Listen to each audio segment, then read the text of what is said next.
রংপুরে ওয়াজ করলাম, এক মুরব্বী চাচা কয় হুজুর ওয়াজ করেন তো, পেশাব লাগিয়ে লঙ্গিত করবো। আমি চাচা মেয়ে চাচি তো রাগ করবে, কয় না বাড়িতে যা বলবো হুজুর এমন ওয়াজ ধরা ধরছে, এত সুন্দর আলোচনা, ওঠার কোনো কায়দা ছিল না, জায়গাতে কাম শেষ। তো এরকম নিয়োগ করে বসেন, 1-1.5 ঘন্টা আটকায় রাখেন। পেশাব জনিত যত রোগ আছে দোয়া করবো আল্লাহ যেন সেই রোগগুলো থেকে আপনাকে মুক্তি দেয়। আর আমারই ছেড়ে যাবেন দোয়ার বদলে বললাম না। হ্যাঁ, একটু ধৈর্য নিয়ে বসেন, রাগ করতেছেন? একটা তাকবীর দেন, লিল্লাহি তাকবীর। তাহলে জবান ছেড়ে সবাই একটু মহাব্বতে আমার সঙ্গে তেলাওয়াত করুন। আউযু বিল্লাহি মিনাশ শাইতানির রাজিম। বিসমিল্লাহির রাহমানির রাহিম। পিতারিত মুর্দার শয়তানের কাছ থেকে আল্লাহ পাকের কাছে আশ্রয় প্রার্থনা চাচ্ছি। পরম করুণাময় দয়ালু আল্লাহ তাআলার নামে শুরু করছি। আমরা যে কোনো কাজ শুরু করবো কার নামে? আল্লাহর নামে কাজ শুরু করলে কল্যাণ আছে না নাই? বরকত আছে না নাই? আমার আল্লাহ রাব্বুল আলামিন বলেন, ইন্নাল্লাযীনা ক্বালু রাব্বুনাল্লাহু সুম্মা ইসতাকামু তাতানাজ্জালু আলাইহিমুল মালাইকাতু আল্লা তাখাফু ওয়া লা তাহজানু ওয়া আবশিরু বিল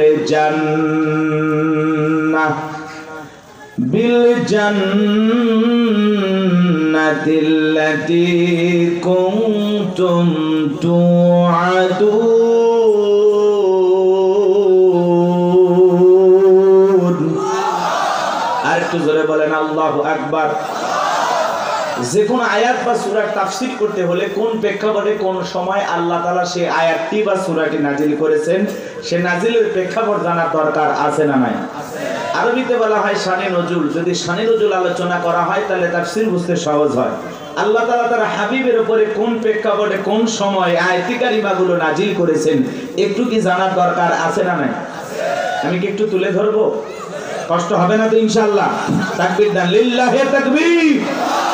সম্মানিত ভাইয়েরা আমার, বিশ্বনবীর প্রিয় দুইজন মানুষ মাত্র 3 দিনের ব্যবধানে মারা গেলেন। চাচা আবু তালিব মারা গেলেন, আম্মা জান খাদিজাতুল কুবরা রাদিয়াল্লাহু তাআলা আনহা মারা গেলেন। দুইজন মানুষকে হারিয়ে ব্যথিত হৃদয় নিয়ে নবী চলে গেলেন তায়েফে কালেমার দাওয়াত দিতে। তায়েফের মানুষেরা নবীজির দাওয়াত গ্রহণ না করে নবীকে পাগল বলে পাথর নিক্ষেপ করা শুরু করলো। বৃষ্টির মতো নবীজির দেহের উপরে পাথর নিক্ষেপ করলো বাজান। পাথর মারতে মারতে এক পর্যায়ে নবীজি জমিনের উপরে শুয়ে পড়লেন। এত পাথর মেরেছেন, পাথরের ভিতরে নবীজির শরীরটা ঢেকে গেছে। নবীর প্রিয় সাহাবী যায়েদ বিন হারেসা বলেন, আমি অনেক কষ্টে নবীজির দেহ থেকে পাথরগুলো সরায় ফেললাম। নবীজির যখন জ্ঞান ফিরে আসলো, নবী ডেকে বলে, যায়েদ আমার একটু ওযু বানায় দাও, একটু নামাজ আদায় করব। হযরতে যায়েদ ডেকে বলেন, আমি যখন নবীজির পা মোবারক থেকে জুতা খুলতে গেলাম, আমি তাকায় দেখি নবীজির পায়ের ভিতরে রক্তগুলো জুতার উপরে জমাট বেঁধে আছে। আমি অনেক কষ্টে নবীজির পা মোবারক থেকে জুতা খুললাম। নবীজি নামাজ আদায় করলেন। আসমান থেকে জিবরাইল এসে বলে, নবী, যে তায়েফের মানুষের আপনার দেহের উপরে পাথর নিক্ষেপ করেছে, একটা বার অর্ডার দেন গো নবী, পাহাড় চাপা দিয়ে তায়েফের মানুষকে জনমের মতো ধ্বংস করে দেওয়া হবে। আমার নবী দেখে বলে, ও জিবরাইল, তুমি যদি তায়েফের মানুষদেরকে পাহাড় চাপা দিয়ে ধ্বংস করে দাও, আমি কার কাছে কালেমার দাওয়াত পৌঁছাবো? আমি তায়েফের মানুষদেরকে মাফ করে দিলাম, ওরা না চিনে না জেনে আমাকে পাথর মেরেছে, আমার আল্লাহকে জানায়া দাও, আমার আল্লাহ যেন তায়েফের মানুষদেরকে মাফ করে দেয়।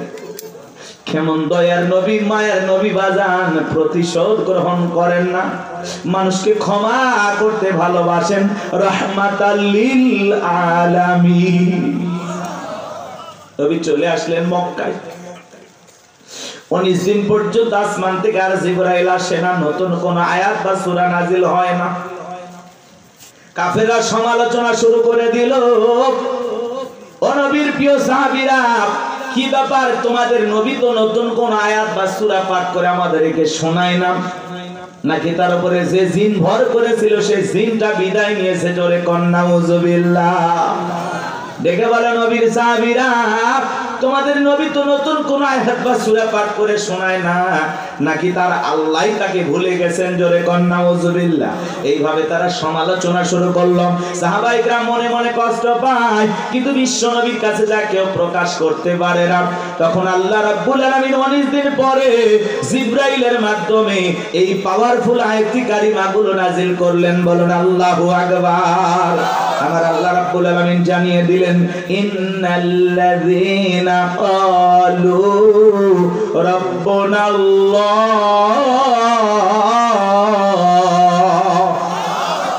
ইন্নাল্লাযীনা ক্বালু রাব্বুনাল্লাহ, নিশ্চয় যারা বলে আমাদের রব আল্লাহ, সুম্মাস্তাকামু, এই কথার উপরে যারা ইস্তিকামাত থাকে, অবিচল অটল থাকে, তাতানাজ্জালু আলাইহিমুল মালাইকা, আসমান থেকে তাদের উপরে আল্লাহর পক্ষ থেকে ফেরেশতা নাজিল হয়।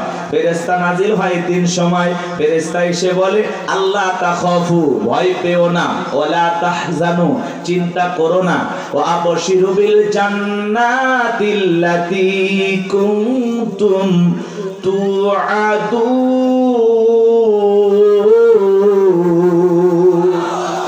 যে জান্নাতের প্রতিশ্রুতি, যে জান্নাতের ওয়াদা তোমাদেরকে দেওয়া হয়েছে, সেই জান্নাত পেয়ে তোমরা আনন্দিত হও, সেই জান্নাত তোমরা গ্রহণ করো। বলুন আল্লাহু আকবার। এটা হলো আয়াতের সরল অনুবাদ। এই যুবকে, তোমাদের ওয়াজ আছে বাবা, এখানে ওখানে যা লাভ নাই, কোনো মেলা নাই, দোকান নাই। যুবকেরা খুব ভদ্র, ওগুলো আগেই বন্ধ করে দিছে, কারণ মেলা বসাইলে আড্ডা হয়, তাই না? ভালো মাহফিল, অনেক মাহফিলে এরকম মাহফিলও চলতেছে, মেলাও চলতেছে, দেখা যাচ্ছে প্যান্ডেলের চাইতে মেলায় লোক বেশি। কি বলেন? এই জন্য মেলা না হয় আপনারা খুশি হয়েছেন না? পাশেই তো শহর, আপনাদের পাশেই বাজার, তো খামাখা এখানে দোকানপাট লাগায় লাভ কি? সম্মানিত ভাইরা আমার, দিল দিয়া কথাগুলো বোঝার চেষ্টা করবেন বাজান, মন খারাপ করবেন না। আমি যে কথা বলতে চাই, গভীর মনোযোগ দিয়ে শুনে যান।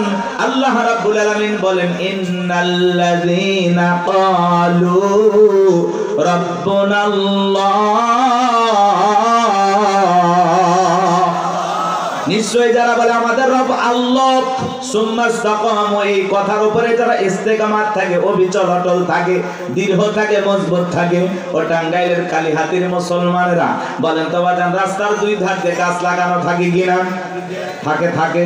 যখন আইলা আসে নার্গিস, হুদহুদ, সনি, মিগজাও, মিথিলি, নানান ধরনের ঘূর্ণিঝড় যখন আসে বাজান, ওই সাইক্লোন ঘূর্ণিঝড়ে তুফানে দেখবেন অনেক গাছ ভেঙে রাস্তার উপরে পড়ে থাকে, আবার কিছু গাছ মজবুত ভাবে শিকড় নিয়ে দাঁড়িয়ে থাকে। এর নাম হলো সুম্মাস্তাকামু, ইস্তেকামাত থাকা, দৃঢ় থাকা, মজবুত থাকা।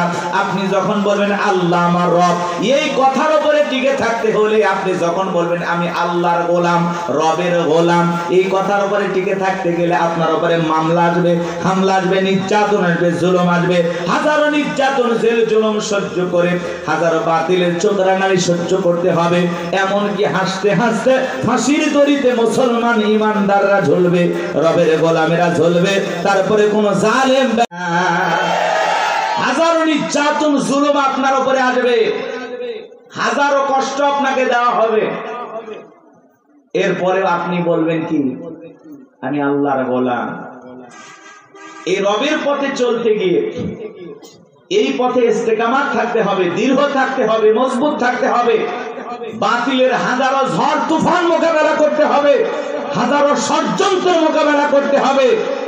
সব সহ্য করার মতো শক্তি আপনার আমার থাকতে হবে। বাতিলের কথায় পিছপা হয়ে গেলে, বাতিলের কথায় ঈমান হারা হয়ে গেলে, বলেন তো জান্নাত কি জুটবে? হ্যাঁ, আপনি যদি বলেন আমি ঈমানদার, এই কথার উপরে টিকে থাকতে গেলে আপনার উপরে পরীক্ষা আসবেই। কথা বলে না কেন? জান্নাত মামুর বাড়ির ডাল না, গেলে এক ডাবু খাইতে হবে। খাইতে দেবে।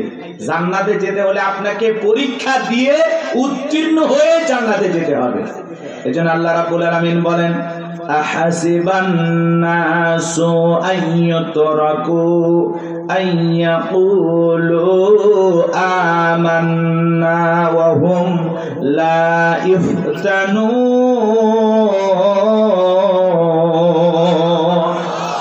আল্লাহ বলেন, মানুষেরা কি মনে করেছে ঈমান এনেছে কথা বললেই ছেড়ে দেওয়া হবে, তাদেরকে পরীক্ষা করা হবে না। আপনার আমার পূর্ববর্তী যারা পৃথিবীর জমিনে উম্মত নবী রাসূল আগমন করেছিলেন, আল্লাহ তাআলা তাদেরকেও পরীক্ষা করে জেনেছেন ঈমানের দাবিতে কারা সত্যবাদী আর কারা মিথ্যাবাদী। আল্লাহ তাআলা আপনাকে আমাকেও পরীক্ষা করে জানবেন আমরাও ঈমানের দাবিতে কারা সত্যবাদী আর কারা মিথ্যাবাদী। কথা বলেন, ঈমান এনেছি কথা বললে আল্লাহ ছেড়ে দেবে না। আল্লাহ পরকাল বিশ্বাস করি কথা বললেই ছেড়ে দেবে না। আপনাকে আল্লাহ তাআলা পরীক্ষা করে দেখবেন। কি করবেন?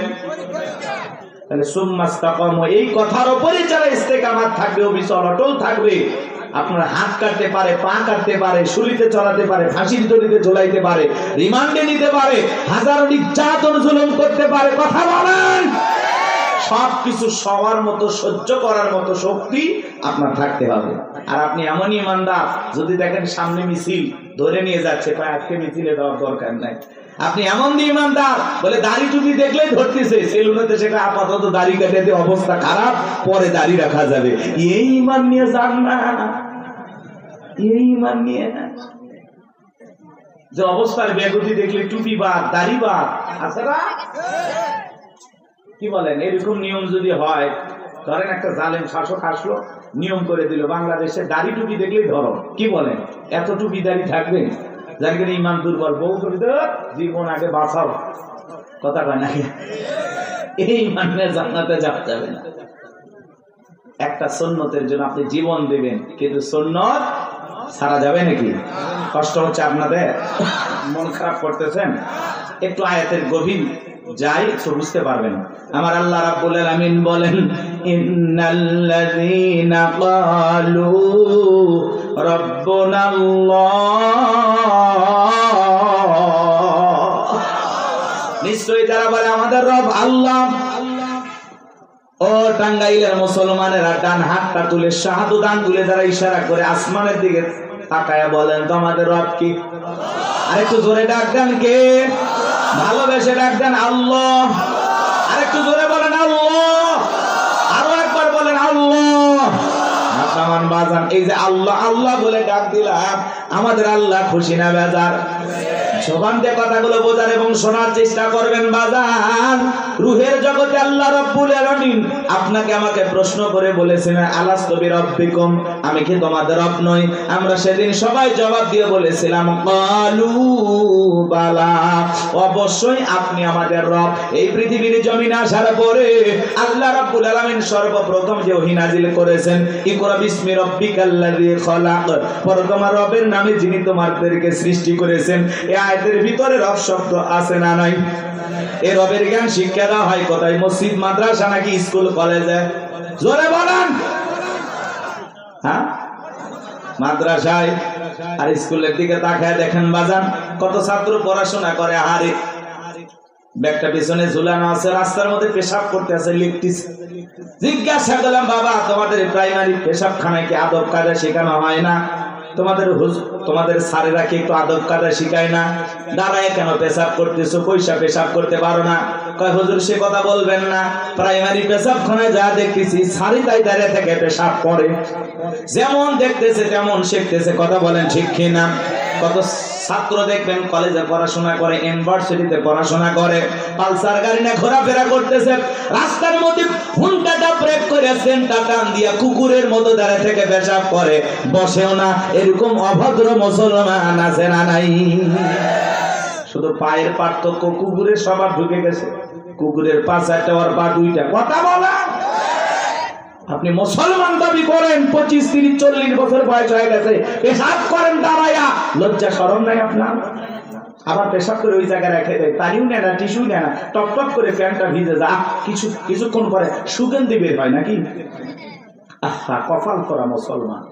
হাদিস শরীফের ভিতরে আসছে পেশাব থেকে পবিত্রতা অর্জন না করার কারণে অনেক মানুষকে শুধু একটা কারণে কবরের আযাব শাস্তি ভোগ করা লাগে। শুধু কবরে আযাব হবে কি কারণে? পেশাব থেকে পবিত্রতা অর্জন না করার কারণে। তাহলে চিন্তা করেন এটা কত বড় মারাত্মক গুনাহের কাজ। আল্লাহ আমাদের হেদায়েত দান করেন। বলেন তো বাজার একটু পেশাব করে টিস্যু নেওয়ার দরকার আছে না নাই? ঢেলেগুলো ব্যবহার করার দরকার আছে না নাই? খালি ওয়াজ শুনলে হবে না, আমল করা লাগবে।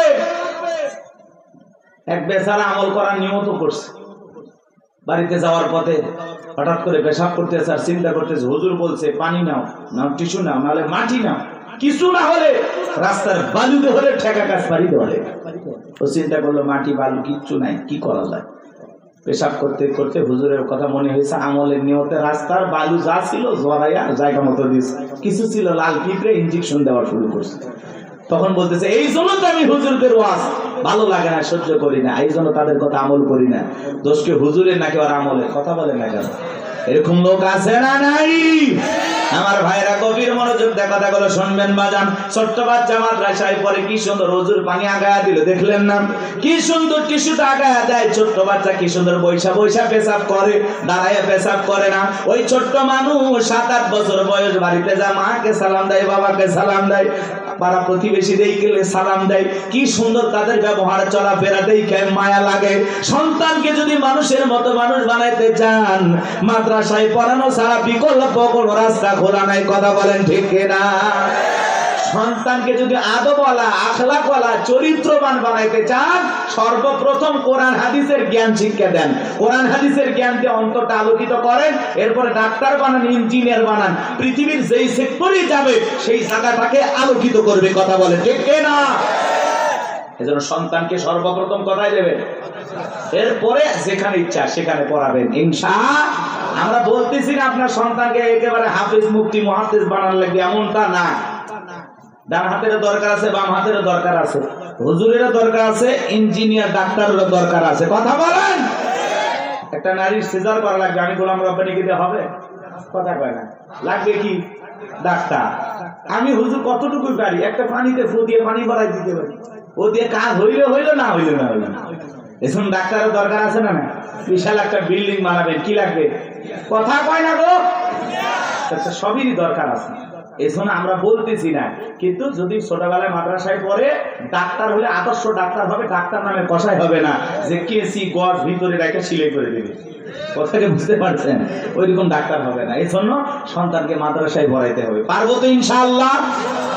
সন্তানদেরকে দিন শিখাবো, ছেলে হোক মেয়ে হোক, সর্বপ্রথম কোরআন সুন্নাহর জ্ঞান তাদের ভিতরে ঢুকাবো। এটা অভিভাবক হিসাবে আমাদের দায়িত্ব। আর সন্তান যদি মাদ্রাসায় পড়ে, ওটা কি নামাজের ওয়াজ আর করা লাগবে? নাকি উল্টো এসে বাড়িতে বাবা মার কাছে নামাজের ওয়াজ করে, আব্বু আমারে মাদ্রাসায় পড়া, তুমি নামাজ পড়ো না? আব্বু নামাজ পড়ো, আমি হাফিজ হইলে আলেম বলবে, আলেম হইলে মানুষ বলবে দেখো ছেলে হাফিজ আলেম, বাবা নামাজ পড়ে না। এরকম বলে কিনা বলেন তো? আহা কি মায়া লাগে। মারা এসে কয় মা টিভি দেখা যাবে না, হুজুর বলছে নামাজ পড়তে হবে। মাই সিরিয়ালের সামনে বসে সিরিয়াল দেখে, সন্তানের 2 দিনের কথা শুনে মা বলে টিভি বের করে দাও তো। ছোট্ট বাচ্চা মাদ্রাসায় বসে আমারে শাসন করে। হ্যাঁ কথা বলে। আপনার ঘরটা মানে আলোকিত হয়ে যায়, সুন্দর হয়ে যায়। ওই যে বিশ্ববিজয় একজন হাফেজ তো কি তার মারা গেল অল্প বয়সে, বাবা জানা যায়, তারা বলতেছে আমার ছেলে দেখলাম নিঃশ্বাসটা ত্যাগ করতেছে, তখনও কোরআন তেলাওয়াত করতেছে। সুবহানাল্লাহ। বলে আমি আমার বাবা আমার ছেলে যে কাফনে মোড়ানো, আমি আফসোস করতেছি না তো, আল্লাহ যে কয়দিন হাত দিছে নিয়ে গেছে, আমি আফসোস করবো কেন? আমার ছেলে তো ঘুমাইছে, আমি আফসোস করি নাই। দেখেন বাবার কতটা ধৈর্য, কারণ একটা হাফেজ সন্তান, বিশ্ববিজয়ী হাফেজ ছিল। কথা কি বলছেন? পিএসপি কোরআনের আলোর চ্যাম্পিয়ন ছিল। মাশাআল্লাহ বলেন।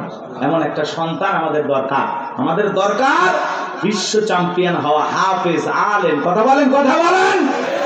ক্রিকেটার নাই, ফুটবল বানায় লাভ নাই, সুপারস্টার গায়ক বানায় লাভ নাই।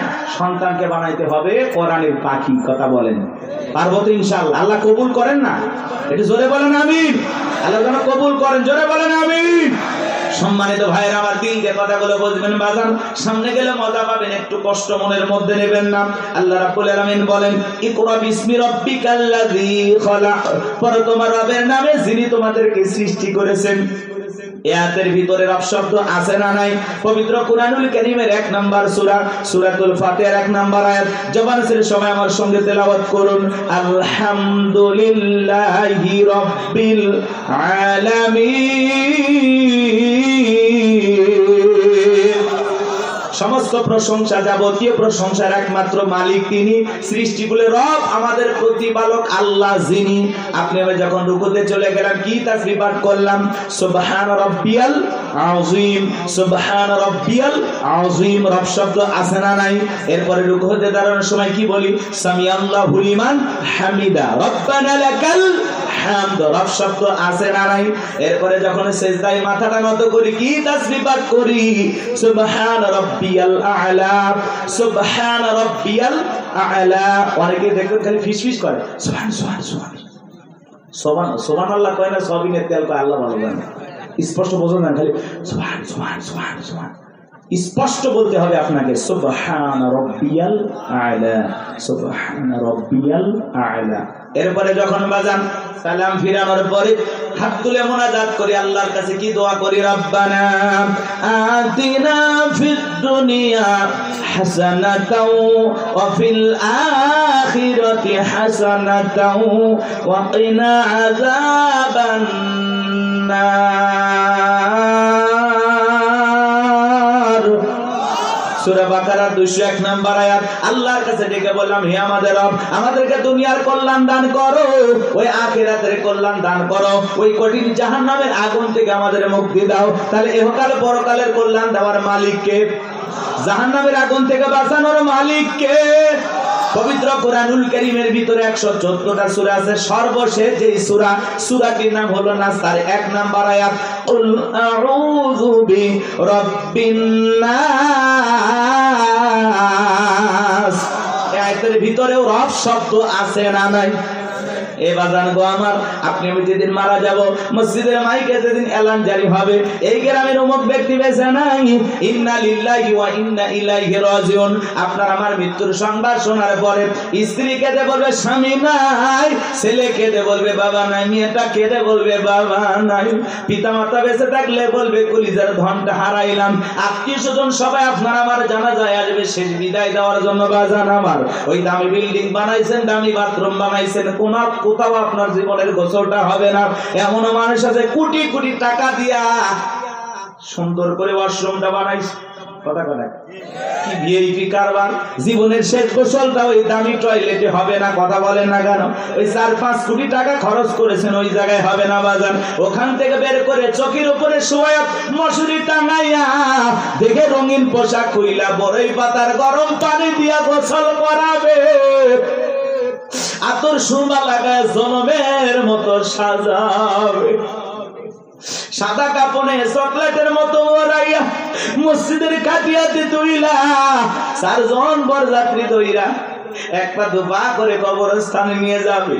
ওই কবরে 3 জন ব্যক্তি নামবে বাজান লাশটা রাখার জন্য। মনে হবে এরাই বুঝি সাথী, কিন্তু না, কবরের লাশটা রেখে মুখটা কেবলে মুখি কইরে এক একে সবাই উঠে আসবে। ওই কবরে থাকা ব্যক্তি কবরে শুয়ে থেকে দুরাকাশ একটু একটু দেখতে পাইবে।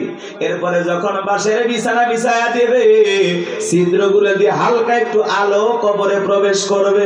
এরপরে যখন মাটি চতুর্দিক দিয়ে দিয়া যাবে বাজার, উপরে যখন মাটির চাপা দিয়া দেবে, কবরটা হয়ে যাবে ঘোর অন্ধকার। কবরে রেখে আত্মীয় স্বজন বন্ধু বান্ধব ছেলে মেয়ে সবাই চলে আসবে। কবরে থাকা ব্যক্তি ওদের পায়ের আওয়াজ শুনতে পাবে, চিৎকার মেরে ডেকে বলবে আমাকে একা রাইখা যাও না, আমাকে সঙ্গে নিয়ে যাও। কবরে থাকা ব্যক্তির চিৎকার দুনিয়ার কেউ শুনতে পাবে না। আমার নবী বলেন যে কবরে চলে গেল তার চাইতে অসহায় আর কেউ নাই।